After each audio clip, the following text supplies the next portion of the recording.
वो उनका काम है, बीजेपी जिसको फील्ड करना चाहे फील्ड करे। हम अपना काम कर रहे हैं। हमारी कोऑर्डिनेशन कमेटी जो हाईकमान ने बनवाई थी उसकी पहली मीटिंग आज है। इसमें हम सब अपने वरिष्ठ नेताओं की राय ले रहे हैं और राय लेने के बाद हम तय करेंगे कि क्या करना है। तो आज जो कोऑर्डिनेशन कमेटी की बैठक है, क्या कुछ इसमें रहने वाला है? सारी जो भी राजनीतिक परिस्थिति है, लोकसभा चुनाव, विधानसभा उपचुनाव, सबको लेकर रणनीति बनाएंगे। सर, प्रतिभा सिंह ने कहा है कि वो नहीं लड़ना चाहती है। आपसे कहा है? आपसे कहा है उन्होंने? तो ठीक है, हम बात करेंगे। एक अहम सवाल है सर कि कांग्रेस के कई नेता हैं जो बीजेपी छोड़ के जा रहे हैं। आपके बाईपोल्स भी उस नतीजे पे आ रहे हैं। बीजेपी छोड़ के जा रहे हैं बीजेपी वाले? नहीं, कांग्रेस छोड़ के बीजेपी जा रहे हैं। ये चुनाव का वक्त होता है, बीजेपी वाले छोड़ के कांग्रेस में आते, कांग्रेस वाले बीजेपी में जाते, दूसरी पार्टी में इधर जाते उधर जाते, जिनको ये उलट पलट चलता रहता है हर चुनाव में। अब देखिए सर, बिट्टू साहब हैं या फिर हम बात करें आज सुशील कुमार रिंकू हैं, वो ज्वाइन कर रहे हैं, वो भी एक्स कांग्रेस है। किस तरह से देखते हैं इस डेवलपमेंट? देखिए, भाजपा में तो कोई नेता थे ही नहीं दम वाले, तो कांग्रेस से लेने की कोशिश कर रहे हैं। उनके पास तो कोई नेता किसी दम के है नहीं, तो कांग्रेस वाले हैं, तो इसलिए कोई फर्क नहीं पड़ता। कांग्रेस इतना विशाल समुद्र है, यहाँ खूब नेता है। लोकसभा की पूरी तैयारी है। आज कोऑर्डिनेशन कमेटी की मीटिंग है। चुनावों के समय लोकसभा की तैयारी और किस तरह लोकसभा का चुनाव लड़ना है, ये सब चीजें पूरी है। नहीं, आपको लगता है कि जो 6 बाईपोल्स हो रहे हैं वो 6 के 6 कांग्रेस जीतेगी? सर, जहाँ तक बात आ रही है कंगना रनावत की, आपको लग रहा है कि बीजेपी बैकफुट पर है इस पूरी कंट्रोवर्सी पर? अभी मैंने उस बारे में कोई ज्यादा news I think that we will convene.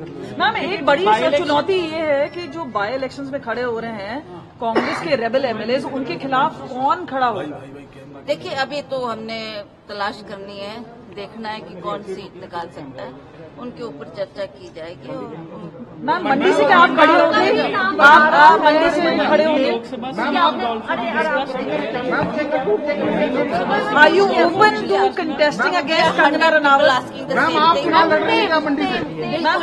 बिल्कुल नहीं। मैंने हाईकमांड को अपनी बात बोल दी है।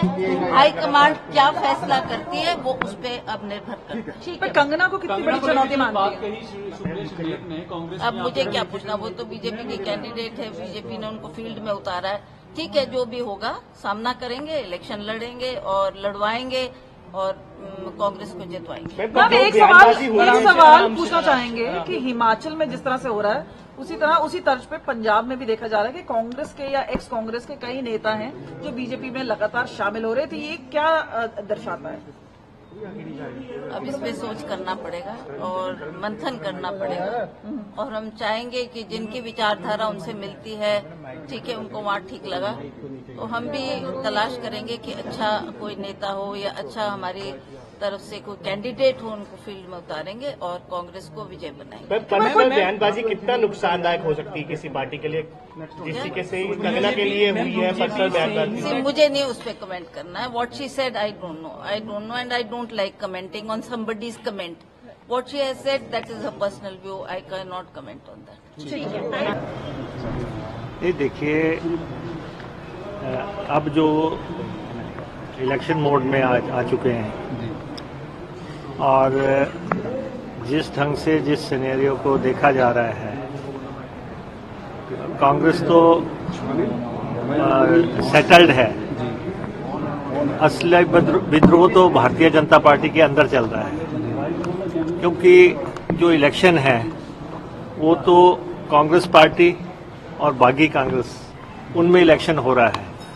बीजेपी के लोग तो मेयर जो है देख रहे हैं कि हो क्या रहा है, तो भाजपा के अंदर भी काफी विद्रोह हो रहा है। जगह जगह से आप अपने देख रहे होंगे कि उनके जो पिछले इलेक्शन में जो कैंडिडेट्स लड़े थे, सब जगह जो है उनमें नाराजगी जो है फूट के बाहर आ रही है।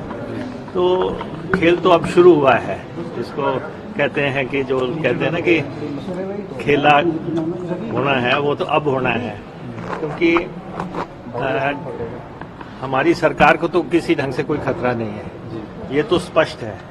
की गवर्नमेंट को कोई थ्रेट नहीं है, क्योंकि हमारे इस समय भी 34 MLAs हैं और अगर 68 का हाउस भी देखें तो उसमें 35 मार्क पे गवर्नमेंट स्टेबल होती है।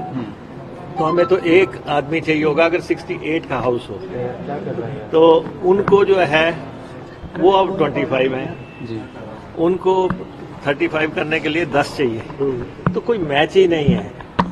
और अब जो इलेक्शन होगा और जिन इश्यूज पे हो रहा है वो अगर आप देखें तो जैसे ही, हालांकि विपक्ष के नेता ये कहते हैं कि 4 जून को जो है उनकी सरकार बनेगी, वो बताएं कि कौन से आंकड़े में उनकी सरकार बनती है।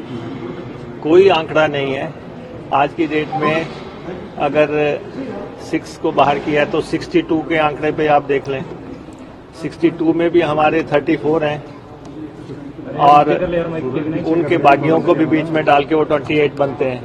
अगर बागी जो इंडिपेंडेंट्स हैं अगर उनको भी हटा दिया जाए, अगर उनका भी चुनाव हो जाए तब वो 25 हैं और हम 34 हैं। इसकी विधायक हैं उनके संपर्क में, ऐसा भी कहा जा रहा है। वो तो ऐसा है जो हो गया सो हो गया। दिल बहलाने के लिए गालिब ख्याल अच्छा है। कांग्रेस पूरी तरह अब सजग है, पूरी तरह सतर्क है। 34 के 34 से आप लोग अब हमारे जो विधायक दल है उसको परिंदा भी पर नहीं मार सकते।